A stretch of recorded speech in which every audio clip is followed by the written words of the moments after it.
There's plenty of roads in Anchorage, Alaska that need connection. I mean, we've mentioned to you about 100th Avenue doing the same. 104th is going to be done that way too, and it's going to go between King Street and part of the Bayshore neighborhood. This one, however, is Amber Bay Loop. We got a park right here, but it would make it a lot easier to get through if we had a road so that we can connect it all. And there doesn't need to be any housing in the area. We can just have a nice forest park to enjoy. There really can't be any housing in the area because the land is not safe, and they haven't been able to get anything safe enough in the area either.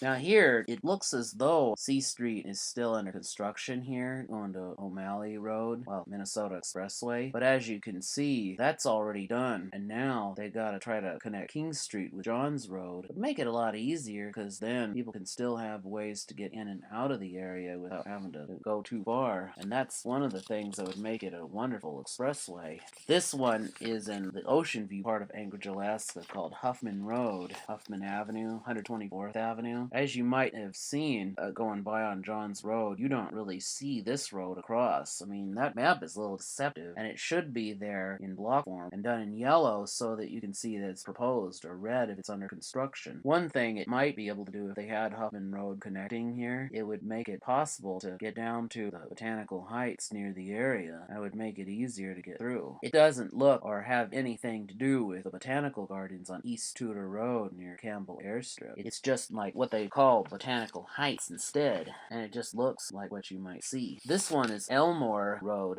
or Elmore Street. It fits right through South Anchorage, but the problem is, it doesn't make sense unless we have a connection between Abbott Road and O'Malley Road. I mean, this is a big park right here near Handshoe Middle School, where a lot of the horse things, the equestrian stuff goes on, but it's a lot harder to get there without the road, and they need it so people can get across, and kind of lowers the congestion and on Birch Road and Lake Otis Parkway. People can even skate through the area too, or ride their bikes, and they can enjoy the road the way it is. This is another part of Elmore Road that should be here between DeArmond Road and Rabbit Creek Road. And if it was a standard thoroughfare, a medium speed road, it would make a lot of sense, because then we can go across town. The city buses will actually have a place to go for sure. Their people mover system should be able to actually have buses that go in this area, and they should always make sure they go every 30 minutes rather than every 60, or else it's just not a service. This one is where it connects the two Diamond neighborhoods together. Strawberry Road, 76th Avenue, Minnesota Street, frontage road goes along the area, and it should be there. It makes sense. And with 76 going up over Minnesota Expressway and connecting over to Strawberry Road, it actually makes it a lot easier so that you don't have to go all the way to Diamond Boulevard or to Raspberry Road. You can just go right through into the neighborhood. It's kind of what they'd planned years ago when they were trying to see if they could build a new neighborhood on the north side of Strawberry Road. It can't go totally on the north because that's wetland and it belongs to the park. It's a very important thing. Strawberry Cottage Way looks almost like it. The exit way onto Strawberry Road sometimes makes sense to some people, but really doesn't others. Sometimes it just, because that one just exits right off on, it doesn't re-enter. I guess they don't need to if they've got plenty of that as it is. And some of the best ways we can get these connections done is through enough people succeeding in school to become construction workers so we can get enough to be able to get the job done. But because a lot of people don't have the genetics to be able to learn well and they can't succeed in school, we're working on neurophysiology so we can get that underway so everything will work out later on, because that backs up required abilities that aren't there to be able to learn, and it helps you succeed in school without the need of special education. And you can actually make it a lot better if you had one of these, and you have a much easier life too. Meanwhile, while we're in the process, we are accepting donations with silver yogurt container lids and golden tabs and shot needle capsule orange and white. This way, each individual one is worth anywhere between $100 and $1,000, and it makes it easier. And you can even donate some of your own money to do just that. You can pay, it could be a part of your bills to pay, and then we can eventually get things done as soon as we can. We like people who are willing to help out and